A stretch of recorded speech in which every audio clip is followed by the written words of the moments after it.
Scilly Stories, getting to know the people of Scilly. What have you been up to this week, Kylie? Well, we are getting ready for our milking parlour, to be inspected because we're aiming to be selling raw milk soon. So the first lot of inspections, which we've been preparing for this week, which is kind of like nerve-wracking and exciting all at the same time. So what does that involve then? So it means that there's lots of boring things that I won't go into, but yeah, things like food safety management systems and just like making sure you got all your processes and temperatures and control systems in place. So yeah, I didn't realise when we decided to sell raw milk how much depth there was to it, but we've learnt lots. Anyway, we're getting it inspected this week, so pretty excited about that. What about you? To be honest, I can only think podcast. I just keep seeing people on the street thinking, yes, we must interview them, or I just can only think podcast, interview. I love it. It's all just stepped up a notch, hasn't it? And yeah. we just did lots of interviews and lots of editing and things. It's just been so fun. It's the learning. It's just so interesting what we're learning, people and the stories. Hopefully you're learning things too. Yeah.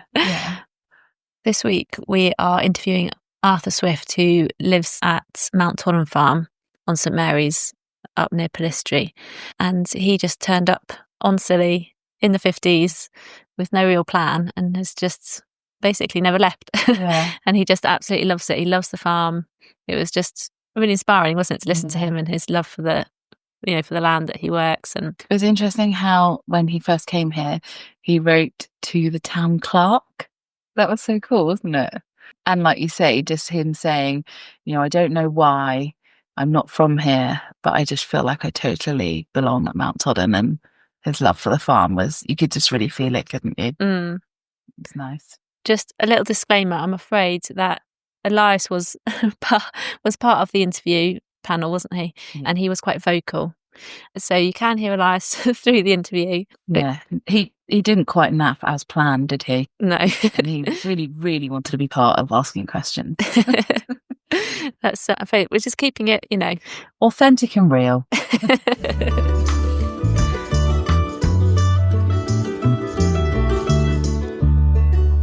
We're here today with Arthur Swift, who runs Mount Todden farm. And we just wanted to start by asking you how you came to Scilly. Do you really want to be that bored? Yes. We'll get comfy. I was born and brought up in Peterborough. My parents came from a little village about 8 miles from Peterborough, which I knew quite well as a child because my grandparents were there. I used to go and stay with them. And it was just at the end of the war. Things were very scarce, but life was still very much pre-war. What do you mean by that? I mean, it was still horse and cart age. If jobs needed to be done, most of them were done by hand and a gang of men rather than a single bloke with a digger. Right.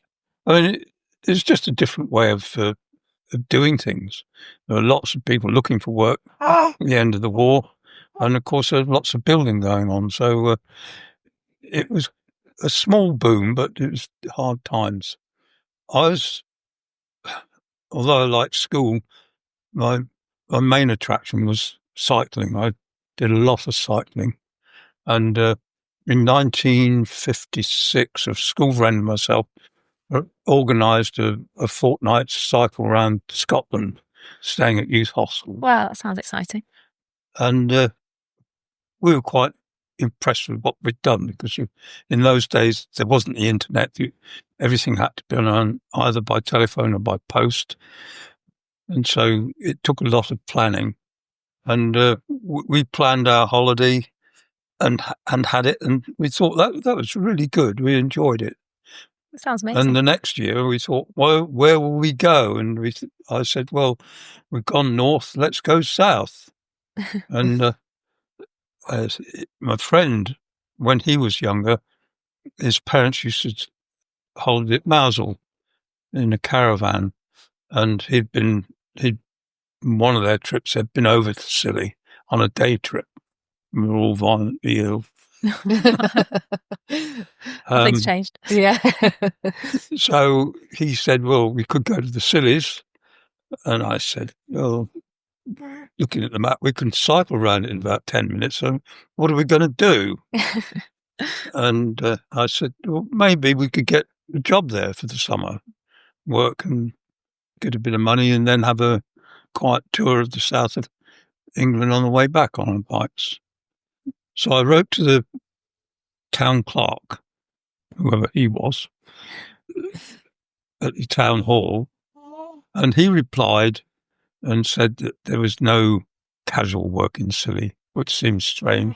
Which year was this? This was 1957. Okay. He said, I include our latest tourist brochure, which, believe it or not, was an A4 Roneoed sheet printed on both sides. And on the front was Star Castle and Holgate's hotels. Mm-hmm. Inside was the Atlantic and various boarding houses. And on the back were two campsites, Sandybanks and Mount Todden. And I thought Sandybanks sounded a bit bucket and spadish. Which, now I know it, I was doing them a disservice, but it's just the name that put me off. But Mount Todden had a ring to it. And I wrote to W.B. Guy and asked whether there's work. And as it happened, he'd had a land girl join him in the during the war, and she'd stayed on for several years afterwards, but had come to retiring age. And she'd finished that summer, and he was a bit short-handed, and he took us on at £5 an hour. Each. 5 bob. What's 5 bob then? 25 pence. 25 pence an hour. Wow. Yeah, and we lived on that, and also managed to save enough to get us home, and had a wonderful time. It was there's still horse here working on the farm. What was your role while you were here? We did a lot of hoeing, picking up bulbs, riddling bulbs, taking bulbs out, but it was not mechanised. It was all handwork. It had an appeal somehow, and I think I must have got bitten by the bug. Back in the early 60s, life was a little bit precarious. There's Russia there breathing down our necks all the time. And I thought, well, if anything were to happen at any time, you need to be in a place like Scilly because they've got all the skills there. It was more or less a self-sufficient community in those days. I mean, we relied upon the boat, obviously, but you had builders, you had fishermen, you had boatmen. It was a nice little community, and it seemed to tick over nicely. And there was enough land here to be self-sufficient if needed it. And after 2 or 3 more summer visits, I decided in 1963 that this is where I wanted to be, and uprooted and came here, and I've not moved since. This is came to Mount Todden, and I've stayed at Mount Todden. But going back to what I was saying earlier about Scilly, Basil came back from town one day, absolutely raving he was, because the bloody duchy, as he called them, had just given Artie Mumford the tenancy of Scilly, and were going to charge him £365 a year rent. Never afford it, you said. How do they think they're going to make that sort of money? £1 a day. It seemed ludicrous, but goodness only knows how little rent he was paying, but never did find that out. Yeah, I bet he wouldn't have given that information up. Well, farmers don't. They don't talk about the rents, only that they're too high. Yeah. But nothing very specific about it. Yeah. But certainly on the land in those days, they were just beginning to get a bit mechanised. Most farms had tractors. Very few still had horses, although this was an exception. And the we had a small Massey Ferguson, one of those great jobs, but that was just a four-wheeled horse, basically, because we put horse implements behind it. So if you did any ploughing, you still had to be behind the track, holding the plough. I worked here until I was about 40, I think, and then Basil gave up, and I took the tenancy on and tried to grow. Well, did grow vegetables. And I picked a lot of it up from a grower magazine that I used to take, and started by using the greenhouse a lot for raising the plants. And I used to grow lettuces, potatoes, onions, courgettes, sweet corn, runner beans, beetroot, lettuce, and supplied the hotels and the guest houses. And later years, I started doing vegetable boxes, delivering to people, which I enjoyed doing, but it took a lot of time. I'd often be down in the packing shed until midnight, doing up the boxes, and then up at just after 6 the next morning to deliver them. I can remember one of the doctors lived in a house along Church Road there, in one of those bungalows, and I was there 7ish one morning in my boxer veg, walking past the side of their house, take it round the back. And they had a big picture window there. And as I walked past the window, the curtains were thrown open. And there was the doctor's wife wearing nothing but a startled expression. And veg deliverers, what we get to see. It wasn't what I expected at all. Or what she expected. No, she definitely wasn't expecting it. How long did you said that originally Mount Todden also had a campsite? Yes. How long did that? I carried it on for several years. It was mainly scouts and guides, what they used to call organised camps. It wasn't, odd tents being put up. Although we did have one or two odd tents put up in various places, but it was mainly scouts and guides. And it all went very well until they had an unfortunate incident in Devon when one of the guides that had been camping got E. coli and died. And they reckoned it was through being in contact with cow poo. And as a result, the guides demanded that campsites were not to be grazed, which was a no-no because all part of it. And if they were not to have had cows in for at least 6 weeks before the guides came, and all the cow pats had to be removed. And it just wasn't sensible. I mean, most of them used to use the cowshed as a cookery tent, and if the weather's bad, they'd all get in there and sometimes sleep in there. So I mean, they weren't that bothered about cow poo, but but obviously it was a new rule. And they were quite vigorous about it, and they insisted upon inspecting the land, and I said, well, I'm not going to do it. It's a shame, but Basil used to reckon that the campers paid his rent. Yeah. But then they didn't have accommodation at that time either, so it was just campers or nothing. What was the tourism industry like over here then?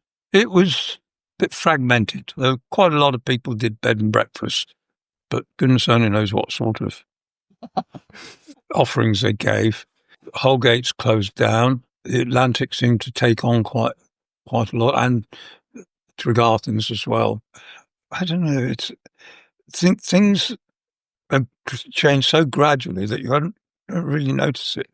But the one thing that has changed and doesn't seem to show any sign of slowing down are the number of cars here. Town is like a giant car park now. That's what lots of people have said, isn't it? Yeah, as we've been talking, a lot of people mention that. Yeah, but having said that, we've got 3 cars, so shouldn't really get too high idea about it, but at least ours are all parked up here, not in town. Is there any other things over the years that you've kind of noticed really change on the islands? I think that self-sufficiency seems to have gone to a large extent, and it's not really the fault of the islands, it's the fault of the times. Cars nowadays are so complex that you can't just lift the bonnet and fiddle with the plugs and expect it to go again, because I don't think in modern cars have plugs anyway. Yeah, or you can get No. And same with the tractors. The tractors are like spacecraft these days. They've got so many gadgets and helpful aids on them that but if you don't know what they do or how to use them, they're a bit nonsensical. Yeah, it's interesting what you were saying about when you first arrived, you felt the islands were quite self-sufficient. They were. I mean, you could get most things here, and the islanders themselves were quite resilient. They'd turn their hands to more or less anything. I found that on the farm, because it's not just farming, it's building, it's repairing it, and you pick up skills. I've done a lot of plumbing, a lot of electrical work, quite a bit of building with plasterboarding and the like, refitting windows. If you've got to pay someone to do these jobs, it makes them very expensive. And that's why my wife is now out there painting She's outside painting the side of the house, isn't she? She won't let me paint because I'm too messy. It's definitely something I noticed moving over here is, and even sometimes I'll say to Dave, oh, should we get someone to do that for us? Because I'm thinking, neither of us know how to do it. And his immediate reaction always is, well, no, we'll do it. It's just like this Solonian thing, isn't it? You just, if you can't do it, you'll work it out and do a mend. Tie it up with blades of time.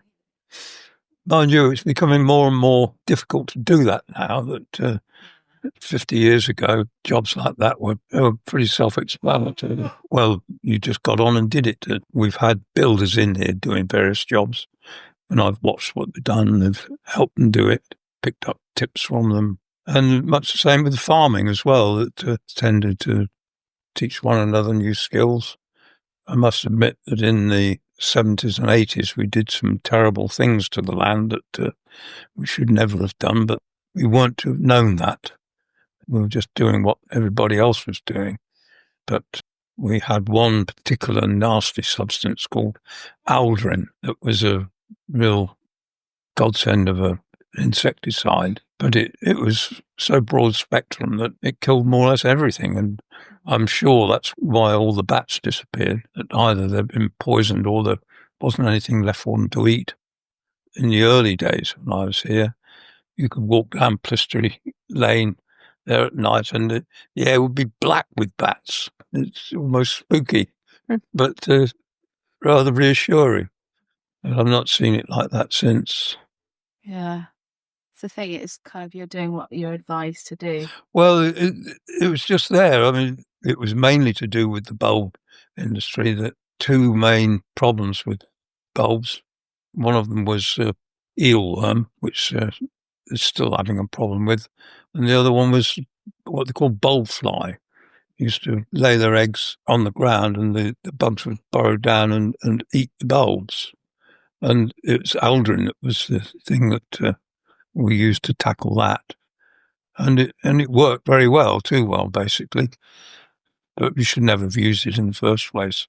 But looking back, you can see these things, and you think, bad news. Yeah. It's easy to see with hindsight, isn't it? Yeah. Earlier, you were just talking about what attracted you to the islands was, that self-sufficient, and if there was a global crisis, we often talk about that now, don't we? Like, I wonder, do you think Scilly would fare very well now in a global crisis?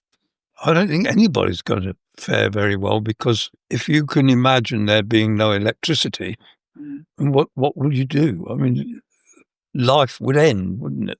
You wouldn't be able to charge this thing up. You wouldn't be able to have fridge going. It's amazing just how dependent we are on electricity.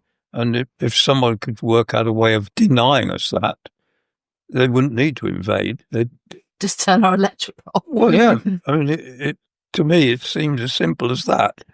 But I don't suppose it is that simple. Yeah. Do you think Scilly's, we haven't got the skills needed, but probably a little bit more so than the mainland? I think the people here are more prepared to have a go. And quite a lot of them still have multiple skills.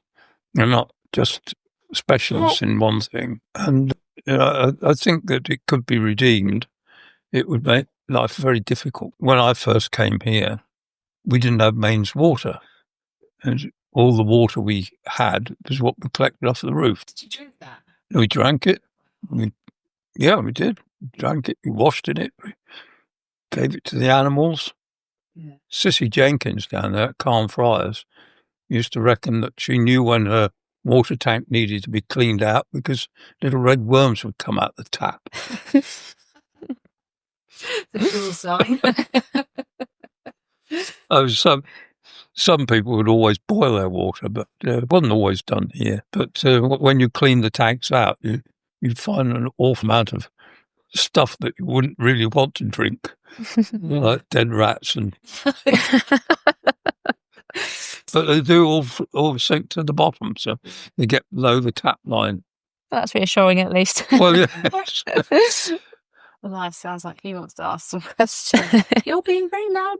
You are very chatty, aren't you? You're supposed to be sleeping. Is there any kind of like real events that you remember that really stand out? Oh, there's one or two. I mean, Torrey Canyon was quite spectacular. The day they bombed it, they banned people from going on the beaches in case there was a surge and people got drowned. It just shows how little they knew what was going to happen. But there were dozens and dozens of people in the fields all the way around here because we had a full view of the... Oh, it was just off here, was it? Yeah, just out there on Sevenstones. Basil and myself were in the field below this next one, picking flowers. And all of a sudden there was this gasp of people. And looked up and there's this great plume of smoke going up where they'd finally managed to set fire to some of the oil. But we were very fortunate that the wind stayed in the west and blew all the muck onto the mainland coast. How on earth they ever got that cleaned up, I just don't know, because it was thick. Horrible. It wasn't quite as good a wreck as the Ceta, which I suppose you can remember. Yeah, that was amazing. Yeah. And you had a good view of that from here as well, I imagine. Did you? Not really, because you can't see Port Hellick from here because the houses are in the way. Okay. I remember going out to Deep Point to see it and just watching the containers just floating off. I know, they're just bobbing around. You can't believe something that big and heavy can float. I just couldn't believe it. No. It's lucky that they did, because otherwise they'd taken a lot to salvage them. Another thing that they used to do in the days before we got involved with the EU, they used to discard cars and lorries off Deep Point. For a long time, they'd have a gang of men down there pushing wrecked vehicles off the cliff. And unfortunately, a lot of them ended up on a ledge halfway down, and that can be removed from there as well. So it was a bit hazardous. But 2 or 3 summers, the Marines came with a helicopter and said that they wanted to lift these up by strop, take them out of the water. The vehicles that they did? Yeah. Right. And just let them go. And that was quite a spectator sport. You get people sort of sitting out on the banks out here watching these helicopters picking up these old wrecked cars. And one of Vic's buses was actually dumped off there as well, which caused a lot of cheering when that finally hit the water. And of course that had to stop because it was polluting. And although I've spoken to 1 or 2 divers who dive around the coast here, and they say although there are quite a lot of engine blocks and gearboxes, there isn't much more down there. The sea's chewing most of it up and got rid of it. Arthur, did you ever go off island much, in the early years? We have heard a rumour from Anna that when she met you, you'd never been to St Agnes. No, I'd only been to St Martin's once as well. Still now? Or No, just no, when you it's- met when you met? Oh no, we've been good globetrotters since. Oh, okay. I didn't leave the islands a great deal, although Anna did persuade me to take holidays when she first came over here to teach in the school, and they were enjoyable. But I still think the best part of going away is coming back. I've always said that. But the last 4 years, I've been undergoing hospital treatment over at Trelisk, which has meant I've been on the mainland quite a lot more than ever before. I'm not all that impressed, to be honest. It looks very well kept here. You must still work quite a bit, really. Well, trying to keep it tidy, that's the main thing. It's not really a working farm anymore, although we still take crop of hay off the hay fields. It's not a friendly place in the wintertime, this farm, because it's got a northerly aspect. Okay. Very, very little shelter in our fields for cattle, and the soil just turns to mush after a few inches of rain. Yeah. Cattle really cut it up. Yeah. I know that 1 or 2 people here are trying to keep their cattle out all winter, but I'd find it difficult here to do it because the fields just don't seem to drain properly. Yeah. Before I had the tenancy, we had the common grazing rights of the downs from really? Pelistry all the way round to Porthelic. Shared it with Carnfriars and Normandy, but they'd gone out of cattle, so it's basically down to our bunch. How did that common grazing right work? Was it just kind of an unwritten rule, or? No, it's written down. It's all part of the Duchy tenancy agreement that you were allowed to do it. It wasn't fenced off at all. It just had the run of the downs, and sometimes that was a nuisance in the winter going to look for the bloody things. You couldn't see where they were, and you could walk miles before you found any of them. So did you just have kind of fences on like your part of it, and then you just kind of let them out on that part? No, there was a gate here. Yeah. There's a gate at Porthelic Turn. Yeah. And there's a gate across after the Porthelic Sandbar, where the boathouse is. Yeah. And there was another gate down to Pelistry to stop me going onto the beach. But apart from that, they just had the run of the place. Oh, wow. Because I noticed near Giant's Castle, up under the airport there's like a really old style. And I wondered if there must have been a fence there at some point. It could have been, but I mean, that wasn't part of it. I expect that probably Scilly had grazing rights out on the downs. I don't know. It's possible because there wasn't a trust in those days to look after that land. And it was a way of the duchy stopping it from getting too overgrown, I suppose. Yeah. So did you milk here as well? Yeah. So you did milk, bulbs and a campsite? Yeah. Yeah. Yeah. And used to grow potatoes as well, as did a lot of people. Early potatoes was quite a thing until the 70s. Yeah. But like a lot of things, freight seemed to spoil it because although you get good prices for your early potatoes, by the time you've gotten to market, most of the profit had gone. It's interesting when you talk to farmers, they often say, they did milk, potatoes and bulbs. And, there must have been, I don't know how many dairies on St Mary's. So I guess Scilly would have been self-sufficient in milk. Oh, yes. Yeah, I mean, the dairy, just at Calm Thomas, used to take all the milk and pasteurize it and bottle it and deliver it. They didn't make cheese, I don't think. I don't think they made a lot of cream. It's just pure milk that they... A lot of people say now that when they're growing up, they remember the time of year when the alliums always taste it. It's very strange, that, because you bring the cattle in at tea time and it'd be absolutely stinking. If you milk the cows then, the milk tasted of alliums. Whereas if you left the cows unmilked and milked them in the morning, Yeah. all that taint was gone. Really? No, I don't know how that happened. But of course, it meant you're only milking once a day rather than twice a day. But at least you wouldn't get tainted milk. Yeah. Did they check for that? Oh, yeah. They used to come and collect the churns from the farm every day. And if any of them wasn't to standard, they'd soon let you know. Yeah. Over the years of living here, is there any, Scillonian traditions that you kind of adopt? Well, apart from not liking to leave the place. No, I don't think so. Definitely not gig growing. That is not my scene at all. And I'm really surprised that it has lasted and taken on as well as it has.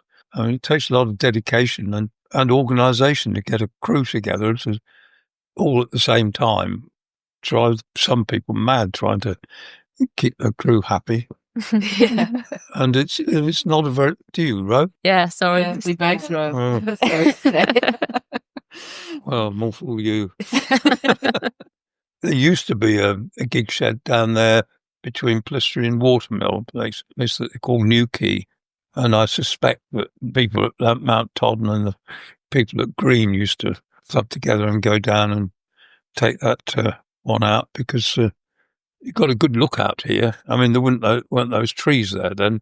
So from here you could see all the way to the mainland on a clear day. And any ships coming in, they'd get the first sight of them and had the advantage. Back in the day when they were pilot gigs. Pilot gigs, yeah. I mean, that's what they were. I mean, most of the islands had them, and St Mary's had 2 or 3.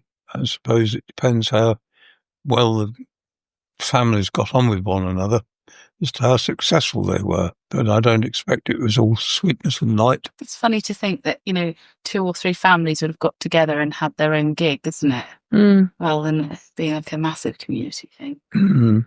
It must have been quite an investment for them as well. But then I suppose, knowing Scillonians, most of the gig crew would know how to build a gig anyway. Yeah, I guess so. And of course, in those days, there wasn't a lot of extra for them to do because no bowls. They grow a few vegetables themselves, keep a cow or 2.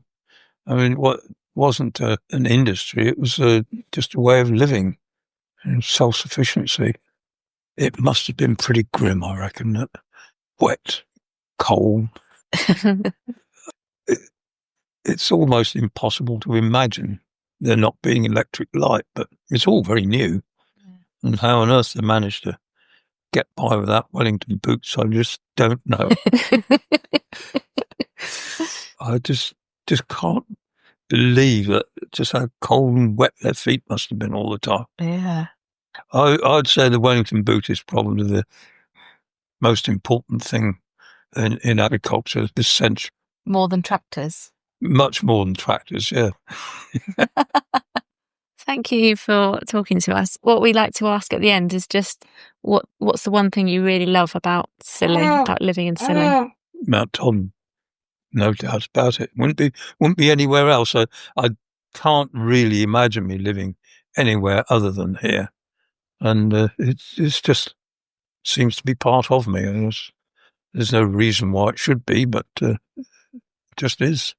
I expect you've probably got a similar fascination with Scilly. Yeah, even though I'm not from there, and I have a lovely home where I grew up. Yeah, Scilly, it's got something in it. It kind of takes hold a bit. Yeah, well, it's like out of your control. Well, I can sympathise with that because that's exactly how this place has grabbed me. Special. The one thing that I can't understand is how I've suddenly become part of the old people. Silly. I just don't really understand how that happened because I'm not that old. Really.